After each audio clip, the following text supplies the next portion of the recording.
Hi, everybody. Welcome back to the channel today.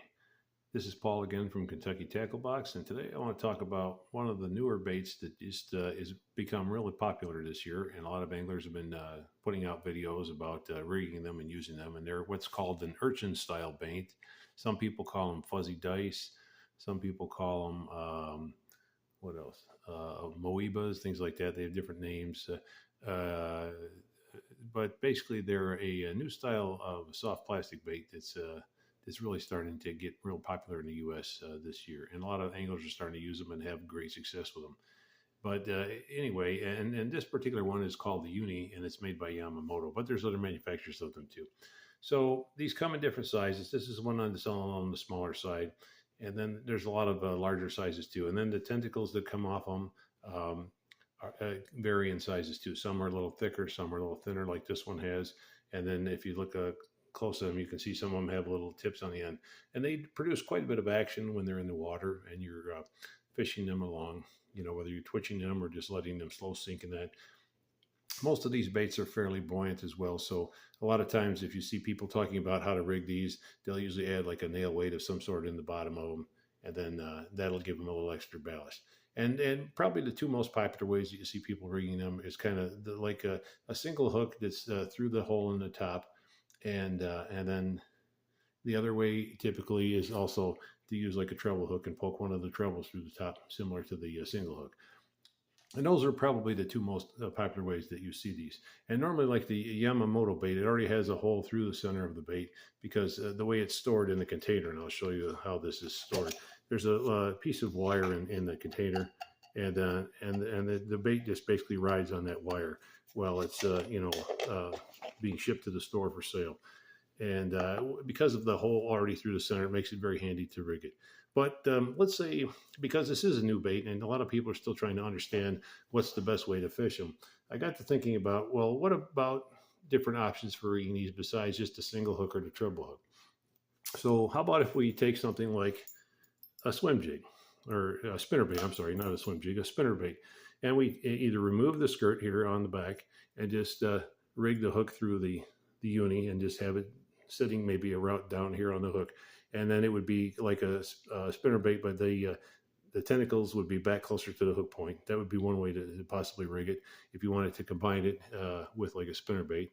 And or you could actually use it in conjunction with the skirt that's already on the spinner bait. So you'd have the spinner bait skirt plus the uni behind it. Okay, that would be another option to maybe play around with. And like I say, it's a new bait, and there's not really a right or wrong way to rig it, just different ideas.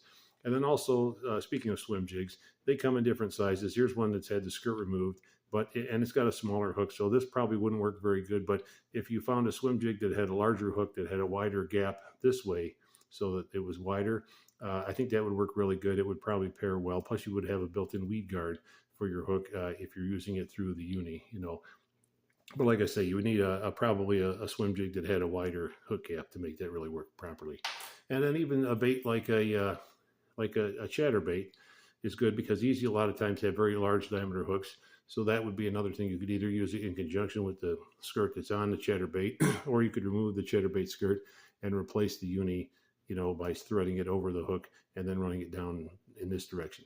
So that's definitely another option as well. And because the hole, like on this particular uni, goes all the way through the bait, you also have the option of maybe using something like a weight, like a drop shot weight underneath it, or like a bell style weight that has a tie on it where you could actually run the line through the thing and maybe suspend the weight down below it several inches and maybe run it like a drop shot rig. That would be another option, or even a type of hook like the bladed treble hooks that have the little eyelets on the bottom. Let me pull one out real quick and I'll show you what I'm talking about there. That would be another good option as well.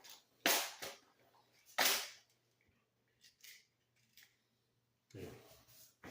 Also, a hook such as this, where if it has, because it has a little eyelet on the bottom, you could remove the bladed treble and then run the tie a line through fish it through the center of the bait, and then have a suspended weight maybe below it is in place of the treble, and make it like your own kind of quasi drop shot style rate. So it's really just a matter of how creative you want to be as far as trying to rig the bait.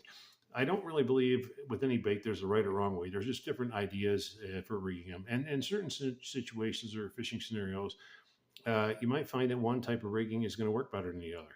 And because this bait is so new, there's not really any hard and fast rules with how to rig it. So think about that if you're thinking about picking up one of these type of dice baits or urchin style baits to play with, and uh, and just play around with it, have some fun with it. That's really the fun of fishing. Getting creative with your equipment and your lures, and seeing if you can come up with something that may really work good in a certain situation when you're fishing. And after all, that's what it's about. And that's what makes fishing so much fun. So as always, thanks again for watching the channel, and we'll see you next time. Get outdoors when you can. It's a great place to be.